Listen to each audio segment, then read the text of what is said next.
Welcome to Weekdays Live. This is CJ. I'm your host and founder of Homeowners for Justice. And I'm telling you, are there twists and turns? Sometimes we feel like we're just being slapped back and forth with the news and the changes now that we're paying attention. And so that's a good thing. We're gonna and truly it's breaking news, but you let's never forget that the American news cycle, they have gotten this entire country into about 30 seconds. So after 30 seconds, you forget what you just heard and you move on. And it's up to us to keep hammering and pushing these advantages, this breaking news, these lies that are coming out, these judgments. And so we need to work together to do that. I'm going to bring this to your attention as best I can each day, and truly it is wonderful that everyone is paying attention and working along with me and trying to give me updates and links, because I certainly cannot do this all myself. I just really can't, and nobody can. But as a group, we can make a big difference. So we're going to talk about, what's going on, briefly hitting some issues. I do want to really land on the assault on our rights and the assaults on our land. And people have emailed me a lot of stuff. I personally cannot research every topic. It's bad. It's tough enough for me to just try to absorb what the issues are and bring them to you on a daily basis. So truly, that's why I wanted to start a national conversation with a blog category for each one of these items, so that you can take your pick, and you can start offering research and bringing these facts to light, and everybody can go to these same locations, and we can all learn without having to all duplicate our research efforts. So it's real important. And the assault on our land is something that has been coming into my email. I've been doing a little bit of research. It's really interesting how certain things come to light. So let's start right away with one of the key things that's going to help, I believe, push more lawsuits and injunctions. We want injunctions. We want injunctions for foreclosure, to stop fraudulent foreclosures. We want injunctions against the foreclosure mills, against the mega banks, against every foreclosure of every securitized loan. That's what we need. Then all the homeowners can take a breath and work to figure out how they can keep their home, and how we can actually either get the loan mods we really want legally. I've got some ideas, but we're not going to really talk about that. What we want to talk about right now is who is saying what, and how can we leverage that as a group. So here's the first link for today. This is the former Bank of America workers alleged lied to owners, and we've talked about the affidavits. We did that last week, Thursday, Friday, and here now is the article about 6 more Bank of America Corp employees are alleging that banks deliberately denied eligible homeowners loan mods and lied to them about the status of their mortgage payments and docs. Duh, which of course is what all the owners have been saying. The judges don't want to hear it, and it takes a while. Somebody said a long time ago to me, well, the wheels of justice, they grind, but they grind really slowly. So it takes time for this to build up. I did want to talk about this, the blitz, because this is an interesting concept, and I understand it. It's basically the same thing that most anybody who starts to get overloaded with emails. I've heard people say, I haven't yet done it, but I've heard others say, I just got so many emails, I just deleted them all. I can't deal with it, so boop, gone. And that's what they're doing with all these demands. All the people, I've been saying for years, they want a loan modification. Remember, it turns out that TARP would never have been passed without HAMP. Okay, we're going to help the banks, but damn it, we're going to help the homeowners too. Except they they didn't require, evidently couldn't or didn't, or were promised that the banks made promises that they're not keeping. Whatever the issue, HARP monies are not being used. And so the banks didn't want to staff up to handle it. And so they just waited until there were, hundreds of them. And so they just delete them all at once. And that is exactly what they're talking about here. They're saying that, obviously, no matter how many times the people sent in their paperwork, they could never get a loan mod. Well, of course. And so they just said they just delete them all at once, a blitz. And, of course, they're fired for telling the truth. So here's this guy who was a case management team manager, said he told his supervisors this type of practice was ridiculous and immoral. So he doesn't need his job. Welcome to whistleblowing in the modern age. So this is the article, but this is a powerful interaction video that we can share. Now this section happens to be the second section. Turns out that this first section you guys will hear, and then they have some ads in the middle, but you gotta listen to these 4 minutes because Chris Hayes has Eric Snyderman and a couple of other people. This is really classic. And this is where Snyderman starts talking about, he's the Attorney General of New York, talks about injunction. Okay, you know me, this is what we've been clamoring for. And let's push to get Harris to do this same thing. We know she has the information. We know that I gave it to him. I gave him a video. I gave him everything they needed. I looked at all the docs. They already have the tools. What's going on? So maybe they're strategizing to have a 1-2 punch. The fact is, you got to checkmate these people. These are the controllers of the universe. So how are we going to get a grip on them?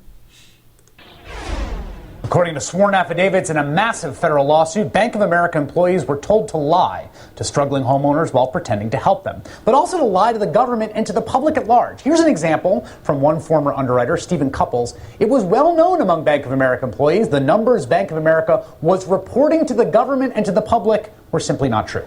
I'm here with writer and activist Alexis Goldstein, Dan Dicker of Merck Block, and New York Attorney General Eric Snyderman. Okay, so I want to talk about a framework of accountability. This is a private lawsuit that's going to proceed independent and parallel of anything you as the Attorney General of New York are doing. It's now been certified. It's a class action lawsuit. But the kinds of abuses that are identified here are precisely the kinds of things that you have sued Bank of America over for violation of a previous settlement with you and other state attorneys general over the same kinds of practices. My question is, if we keep finding the same kind of practices, what is going to make them stop? And does it make you regret signing on to the settlement in the first place if we keep seeing malfeasance at this level? It's easier. I mean, we have a much easier burden of proof because they've agreed to the timelines and the deadlines in the settlement. So we knew they were stringing people along. We knew that they were pretending they lost documents when people had submitted to them or claiming they lost documents.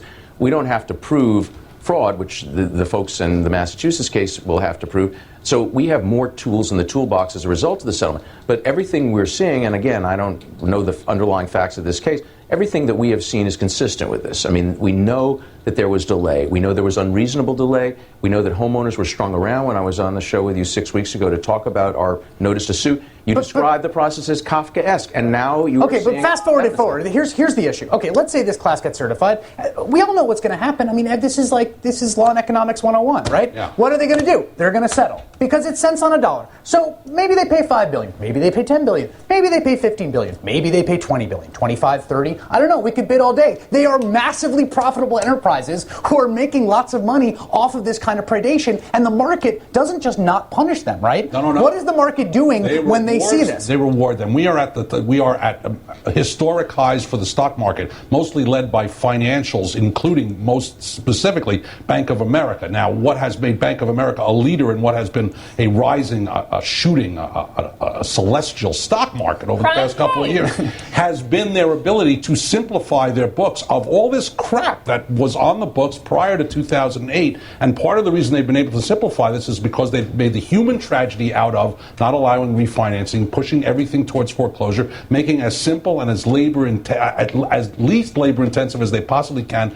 this entire pile of securitizations that have been such a big problem for them financially over the course of the last year. And our federal regulators have not changed that. This is the job of the OCC, which is a banking regulator. This is the job of the Fed to make a profit cost for breaking the law, for pushing people into foreclosure. You said this was the foreclosure crime scene the OCC settled about illegal foreclosures on veterans and folks like that. Right. And people are getting checks in the mail for $300. Right. And they are not changing the cost-benefit analysis. So I think it is clear that up until now they really don't fear law enforcement, and it may be that they feel they've been sent messages by some folks in the government that it's okay. The message that every other company in America is allowed to fail, but not you. We're not going to let you fail. It's not just un-American. It's anti-capitalist. So, I mean, from my point of view, we've had to use everything we can do to watch these banks. Now, look, I don't want to take away from the benefits New Yorkers have gotten. We've had a plummeting rate of underwater mortgages. We've gotten over $2 billion of relief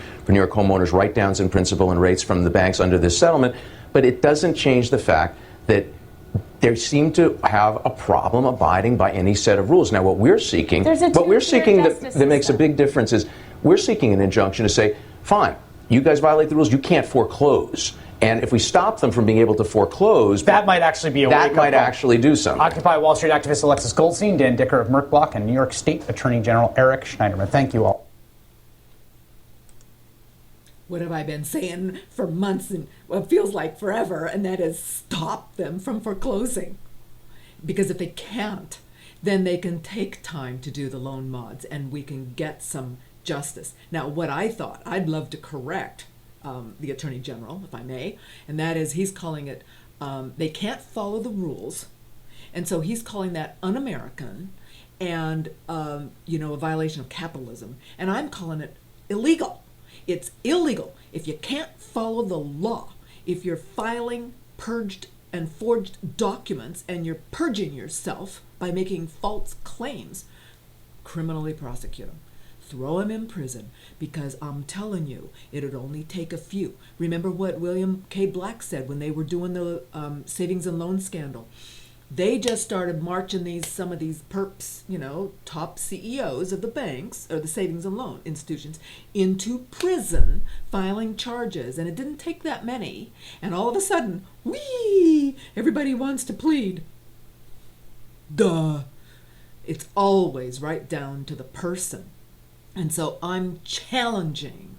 We need to challenge every one of our attorney generals in every state to go after these banksters criminally, criminal prosecutions for all of the forged documents on the record. That is a violation of our penal code. We don't have to come up with new statutes, add new laws, figure out how that's going to work.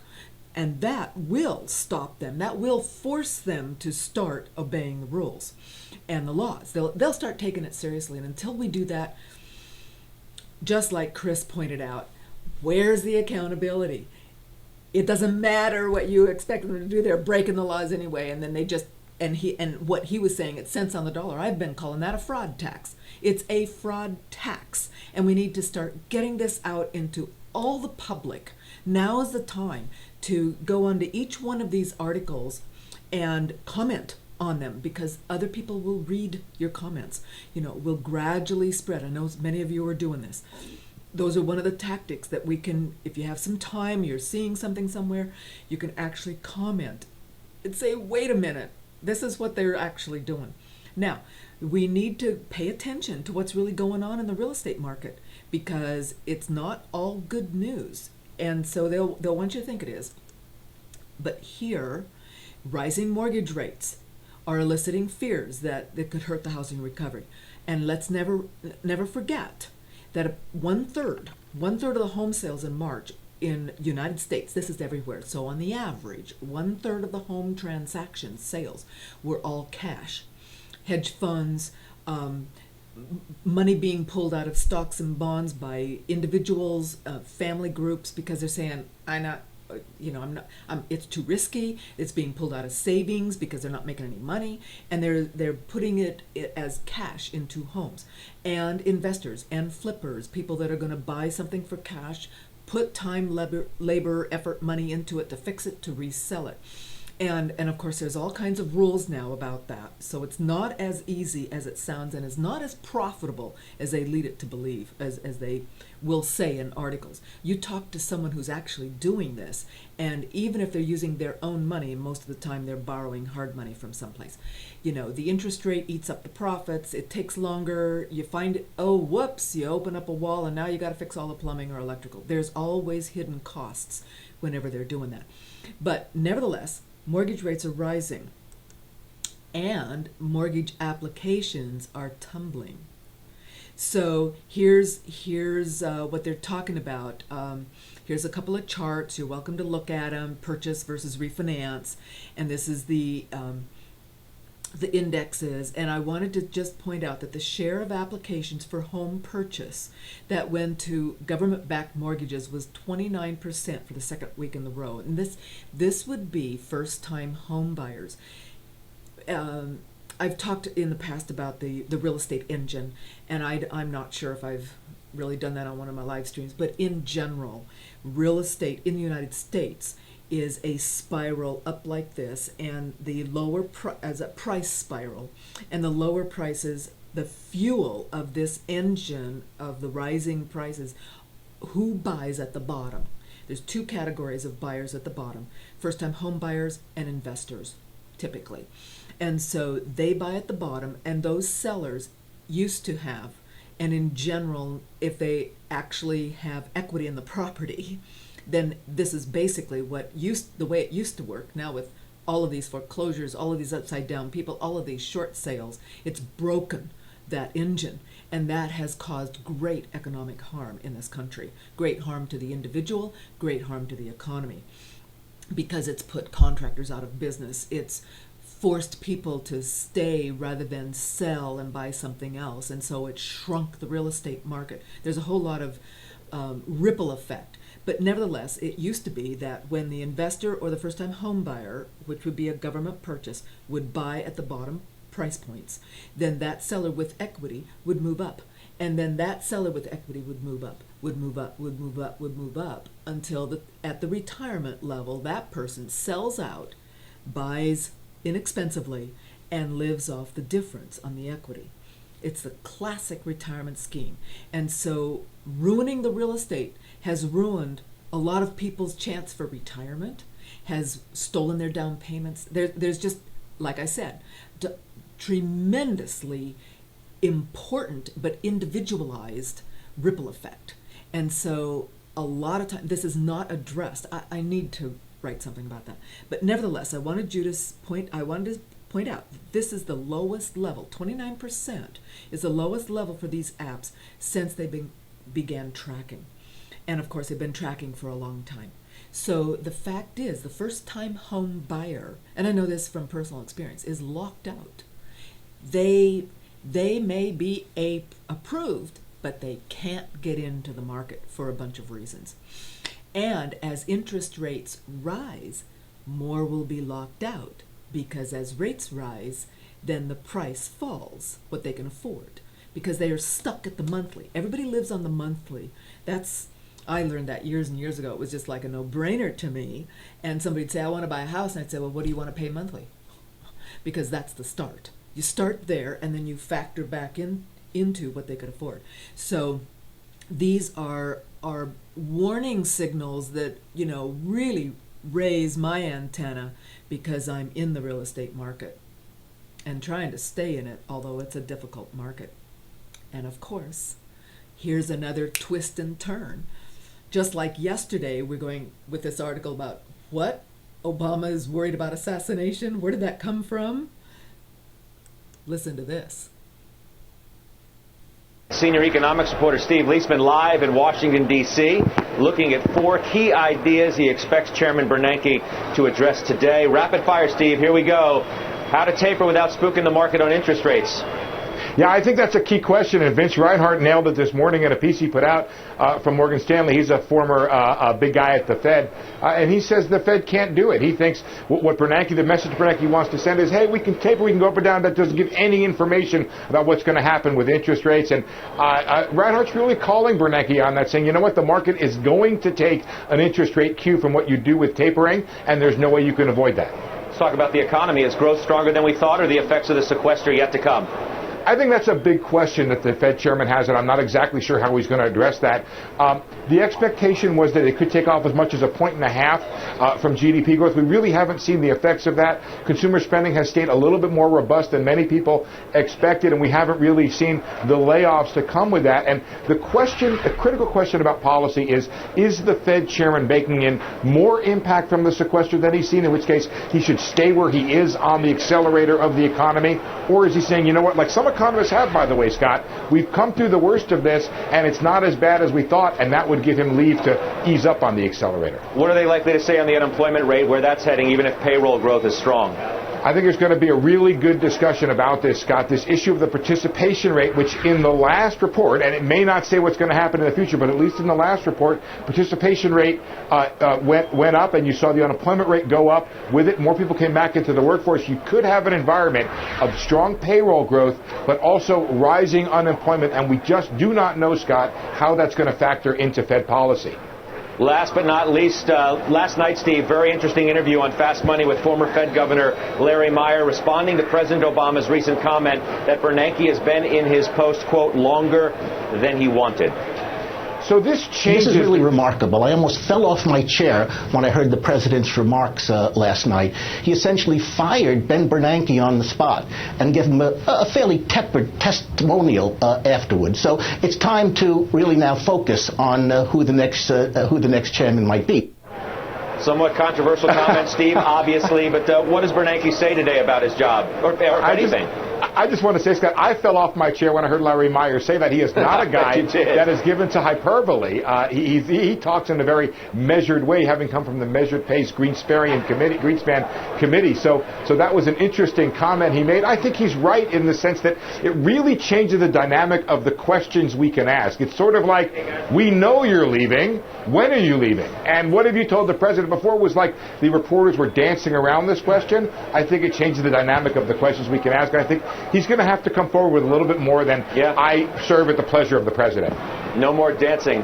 He's going to have to be direct. Steve, thanks. Sure. All right, Steve Leisman. So this afternoon, 2 o'clock, the news conference will all be about the language. How will Ben Bernanke's choice of words move the market? That is the question. He has a speech today, and every syllable and pause and comma is going to be parsed. The market is obviously dependent on quantitative easing. We know that. These people know that. Others are denying that. If you watch the rest of that little video, the next guy says, oh no, the market has nothing to do with quantitative easing. Are you kidding me? And so what's fascinating, and I wanted to remind you, they are commenting, and all of these comments are based on the government statistics of unemployment and of GDP. So if you go to, shadowstats.com, which I didn't even bother pulling up today, the numbers that they are quoting, where unemployment is, 7-8%, pick a number like that, Shadow Stats is saying actually it's like in the 15%, 23% underemployed. When they talk about GDP at 2.35%, whatever the number is they're claiming, Shadow Stats will say it's actually negative 2%. So if these guys actually looked at Shadow Stats, what do you think they'd be saying? And that's an interesting thought, isn't it? So, of course, now the twist and turn is, Bernanke's out, who's coming in?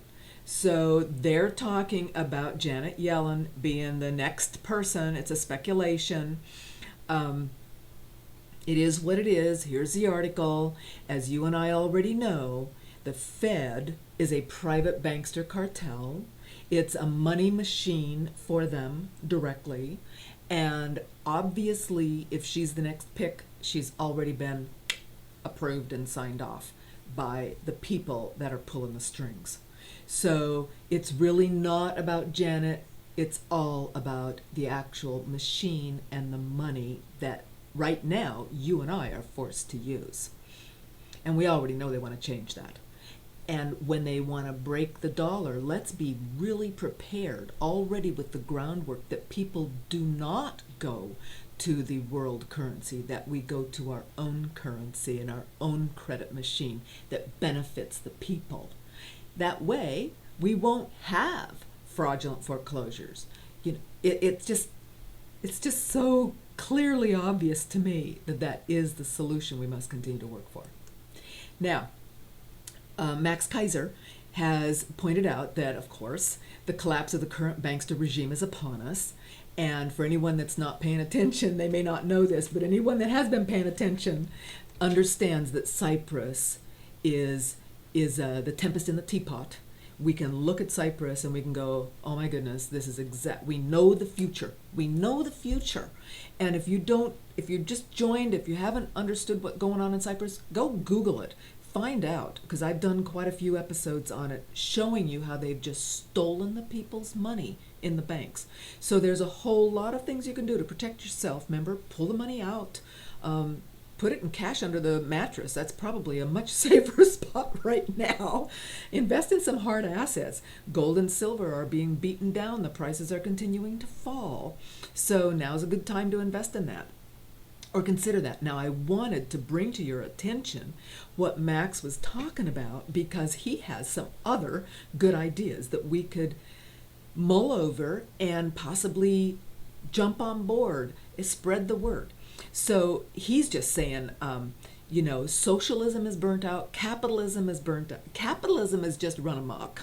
Okay, so now you have all the multinational corporations, capitalistic, actually just controlling all the governments and everything. And of course the banks are a corporation. So then he says, well, socialism is burnt out. I mean, look at Europe and look at all these riots, because, that central planning, the hierarchical governments, these doctrines of fairness, they just don't work. They don't work with real people. That's their problem.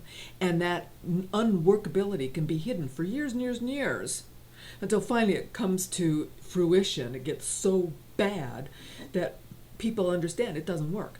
So what he's saying here, he says we have hybrid models that contain bits from the previous schools racing ahead to fill the vacuum that are left by the collapse of both capitalism and socialism. So here's a funding source: crowdfunding.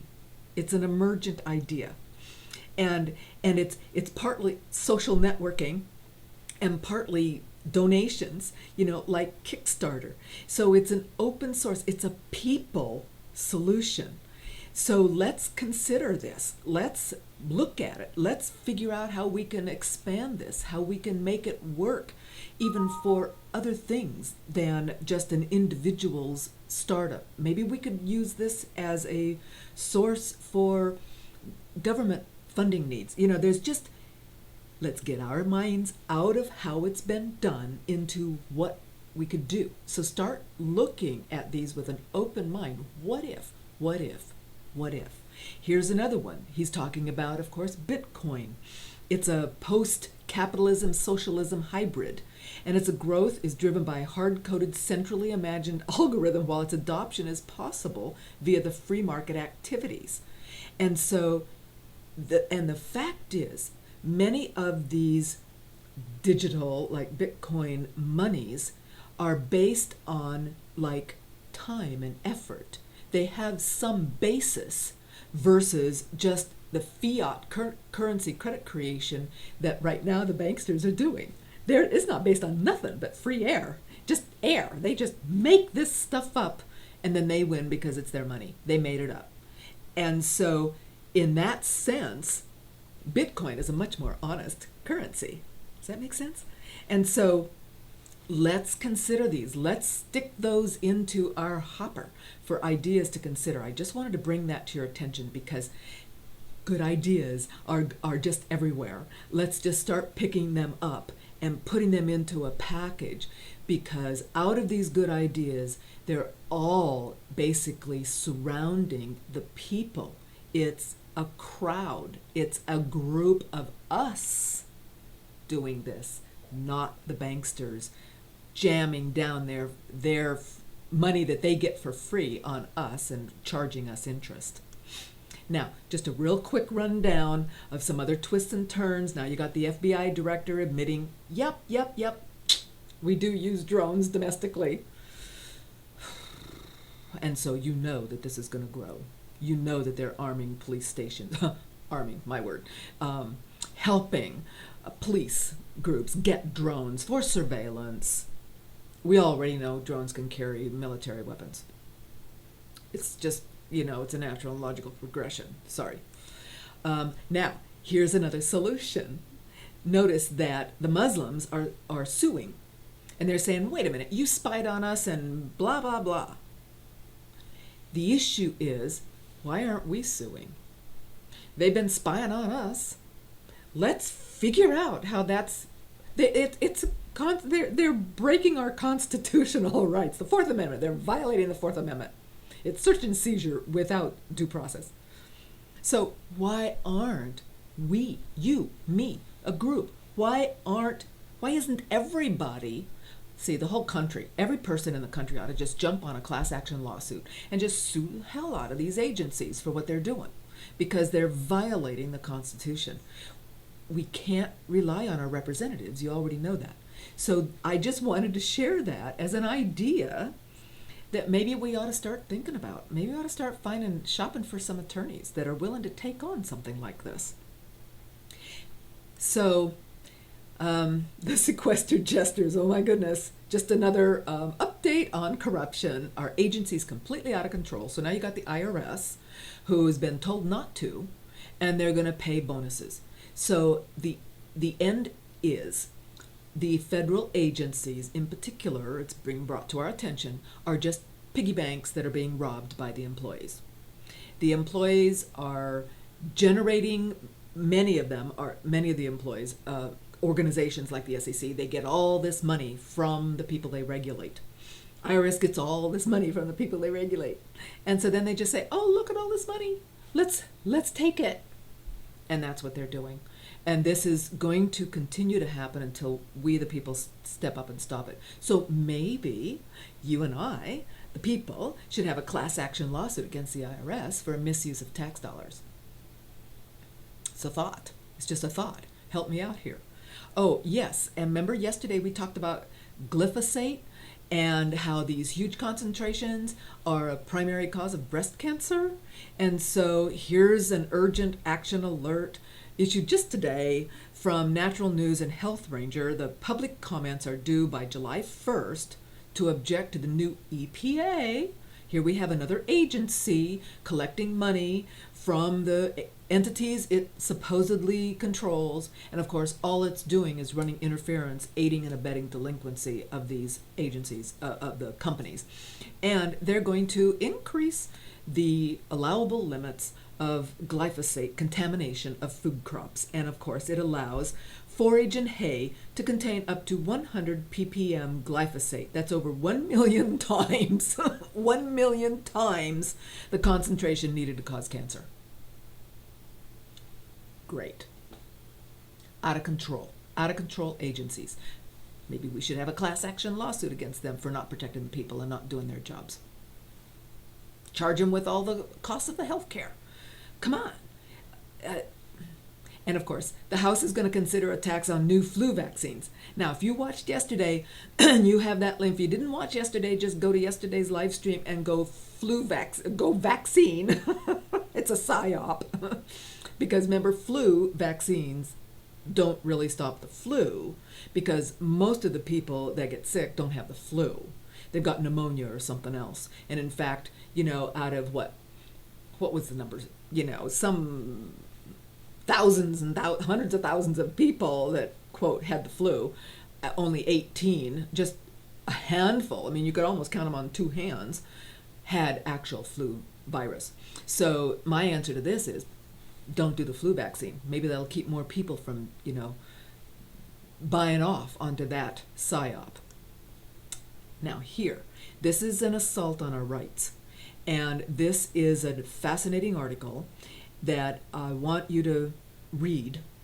And I want to point out that evidently the Supreme Court cases, they ruled the closest decision arrived first on Monday. This was back in June. Back in June. This is June. That was yesterday. Sorry, I forget which month we're in. Okay, yesterday in a ruling 5-4 decision on Salinas v. Texas, in which the conservative members of the court and Anthony Kennedy determined that if you, remain silent before the police read your Miranda rights, that silence can and will be held against you. So basically, here's the advice. Basically, if you're ever in trouble with police for any reason, and you want to keep your mouth shut, you don't want to say, then what you need to say first, you will need to announce immediately that you're invoking your Fifth Amendment right instead of just keeping your mouth shut. Petitioner's Fifth Amendment claim failed because he did not expressly invoke the privilege against self-incrimination in response to the officer's question. Oh my goodness. We've gotten into splitting hairs. So it is up to us to understand where those hairs are split and to make sure we keep in mind. So share this with every one of your family, friends, and neighbors. Everybody you know, put it on Facebook. Put this link there, because the bottom line is everybody now in this country, according to the Supreme Court, if a police stops and asks them any question, they must immediately invoke their Fifth Amendment rights. At least then they would be on the right side of this hair splitting if and when it goes anywhere. A word to the wise. Now, speaking of the Supreme Court justices, I was sent a couple of links, just thought should know, and you can read the article, but it turns out that a majority, of course, of the Supreme Court members are millionaires, and so only 2 have any consumer debt at all.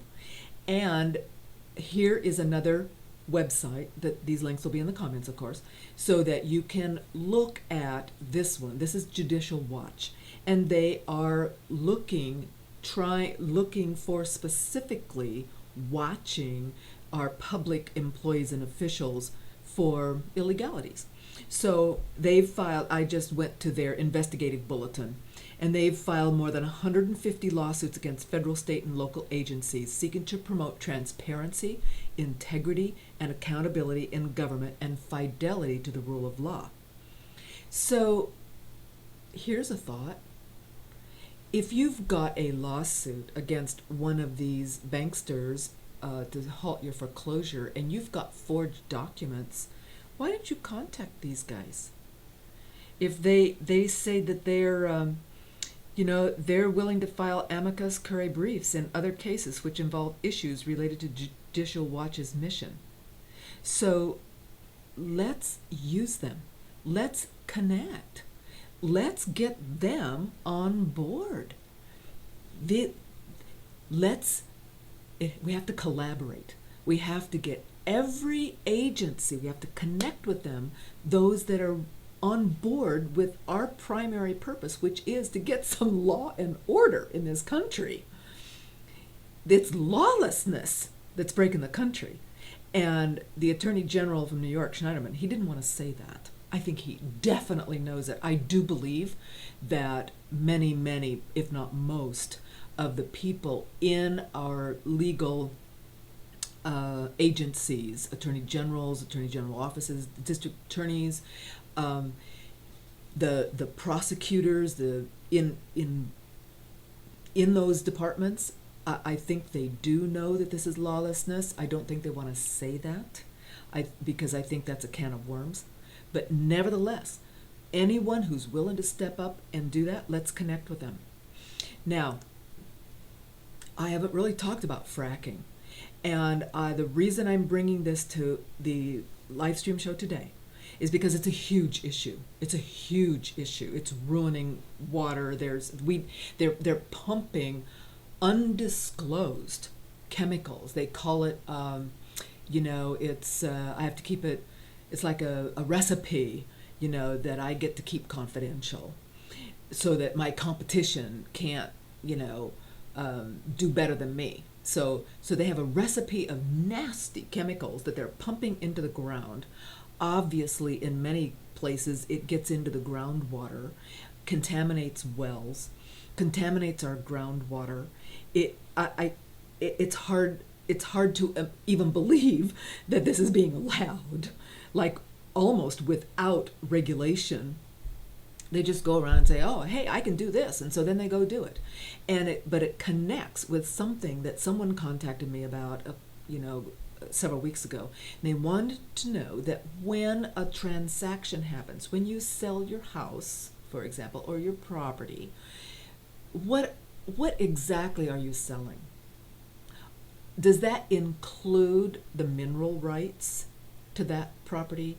And so I was able to do a little bit of research, but haven't gotten an answer. I sent that question to one of my favorite title officers, because I figured if anybody knows, it's them. Our title companies should know what is actually included in a transaction. She kicked it upstream and of course never heard back, so I call it the black hole response, which means unless you're on top of it paying attention, that nobody responded to you, then you have to go back and ask them again. It's a very difficult, time-consuming process. But this came across my desk 2 days ago, and I can't I didn't want to show you the document it came from, but I swear to you, actually typed the exact copy. So this is about the mineral rights under your land, under my land, under everyone's property. I think it raises huge questions. So this happened to come out of a lawsuit, an action that was filed, and affects the title to or an interest in this real property known as, I'm not going to tell you which property, it really almost doesn't matter, because this is just a home in a neighborhood. And it's legally described as lot blah blah blah in the city, county, state of California, as per map recorded in the book, and they say that, in the office of the county recorder of said county, excepting therefrom, and I quoted this exactly out of this lawsuit, all oil, minerals, and other hydrocarbons substances lying below a depth of 500 feet, but without the right of surface entry. So in other words, they could park across the street and tunnel under your property, to take, market, mine, explore, or drill for same as reserved in the deed from Presley Companies, a corporation who acquired title as Presley Development Company, a corporation recorded June 25, 1973. So, I have not had time to research this, but obviously in this area, and it wouldn't be just on one house, you and I both know that. So what did they get? What property is covered in by Presley Companies, as they own the mineral, oils, and hydrocarbon rights under what land? All of California? Is this all of the country? Who is Presley Companies? Who's behind them? I know some of you guys are already searching. We need an expose on this. This tells me, especially if they have it in the entire state, or is it just, parts of California? Is it just places they think are going to be viable for exploration? But this was done in 1973. So it would make total sense to me that they did this in the entire country. So let's figure this out and let's make a big stink about it, because what this means is all of the transactions, all of the home sales, all of these property, your 600 acres, your country property, your home in, in downtown LA. do they own the rights under every one of us? In other words, we can frack to our heart's content. It doesn't matter who you are, doesn't matter what you own, doesn't matter what you think you own, they own it. I believe this is major, and this is the first solid information I've gotten that I can trust. Now, this lawsuit came from a major attorney firm in Los Angeles. This is a quote out of the lawsuit.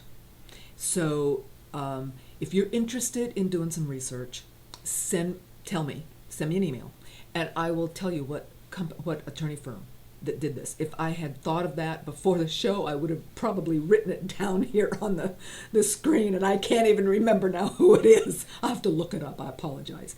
But this is where these shows are taking us. And this is the first actual solid lead we've got about what is actually happening. Now, I know several of you have sent me information about land titles and land rights, and I just simply have not had time to look at it. But definitely, as we set up a blog for this, all those documents will be loaded and attached to it, so we can, as a group, do the research and expand our information. I believe this is massive and major. Nobody has ever said that to me, and I've been a broker now for years, and I interact with hundreds of agents and dozens of brokers, and we don't know this stuff. This is title stuff. This is stuff that's hidden in the fine print somewhere that I believe must be exposed. I believe that this, to me, it's massive breaking news. That's where I place it. Nobody knows about it, and that's why it's massive breaking news, because we now know about it. We now have a name. Let's see what we can find out, and I'm looking to you to help me. And I thank you so much for your help on that. Now, someone sent me, thank you, just after the show started, it turns out that the Mortgage Settlement Monitor reports 8 fails in the testing results. And so this is a press release. The nation's largest mortgage servicers have failed 8 of the servicing standards in the National Mortgage Settlement, according to a report released by Joseph Smith, the monitor of the National Mortgage Settlement. The monitor's testing through the end of last year resulted in 3 testing fails, and there are 5 additional fails in 2013. And here is that report. It had a little link to the report. So here's the report. He released a summary today of the 5 compliance reports he submitted to the United States District Court for the District of Columbia. This summary includes information about the banks: B of A, Chase, Citi, ResCap, that's GMAC, and Wells Fargo. Compliance with the settlement servicing rules. Click each bank's name to see its scorecard. I'm not going to click them. You go for it. Over the past 6 months, my team and I have tested the bank's compliance. And they've failed. These results demonstrate the settlement is allowing us to uncover areas in which more work needs to be done. See, this is where we part ways. Thank you for your information, monitor. Let's go after them with our pitchforks, and let's put them in prison for their fraud and crime. Let's not just work on it. Let's not get another fraud tax. The banks are working to correct these errors? Yeah, I'm sure they are. Oh yes, we would trust them knowing that Bank of America, for example, is too crooked to fail. I mean, all you need to do is read Matt Taibbi's article on that. He wrote that several months ago. So while I believe distressed servicing is better this year than it was last, well, ask a homeowner that got booted out of a loan mod illegally, fraudulently by these lying people who are willing to sacrifice their integrity, their principles for a job. And I've been told it's a low-paying job. If a bonus is $500, it must be a pretty low-paying job. And they have to do 10 foreclosures to get that bonus. So we're talking about, pressuring the lowest paid, the weakest people in the country who are desperate for a job. And obviously, they will continue to do what they are told to keep it. And obviously, it starts at the top. Because I'm telling you, if the CEOs at the top of this company found out that some employee was, pressuring his the people that were under him to lie, and that was not the modus operandi, that was not appropriate for the company, then obviously not only that employee would be fired, but all those people would be fired for doing this. And of course, they were only fired for telling the truth. So we already know that these entities, these banks, has fraud as a business model. It is just as plain as the nose on your face, and we need to catch these people. We need to start shifting the public's vision and view, understanding that no, this is not because they just, whoops, didn't see something going on. No, this is because they insisted it was going on. This is fraud as a business model. This is not just mistakes or a series of mistakes. And you don't work to fix fraud. You prosecute fraud. So that's from me to you today. And of course, everything we do is to bugger the bankers, the politicians, and the bureaucrats. And I thank you so much for your attention and your effort in pushing this news forward. And truly, everything is twisting and turning. Remember, always invoke your Fifth Amendment rights. Pretty much no matter what. Invoke it as soon as you can. That way you'll be on the right side of that Supreme Court decision. We'll talk to you tomorrow. Oops. There it is. Reign supreme while the poor can but dream under Labour or Liberal or Tory. And I say, bugger the bankers and politicians, bugger the bureaucrats too, bugger the buggers who make up the rules, and if you're one of them, bugger you, and if you're one of them, bugger you.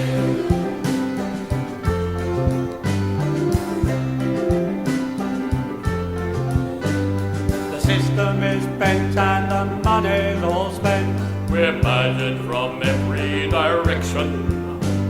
The workers get taxed while the wealthy relax with nary a moment's reflection.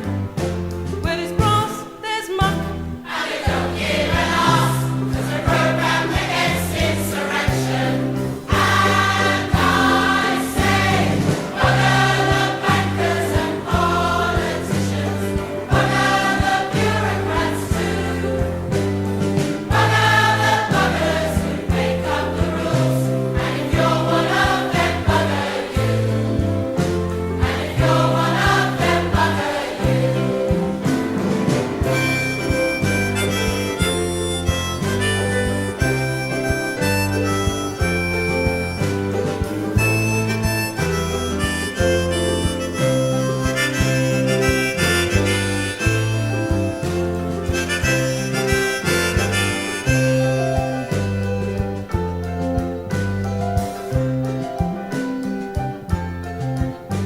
Now all you good people with passion to vent, don't give up the struggle for justice.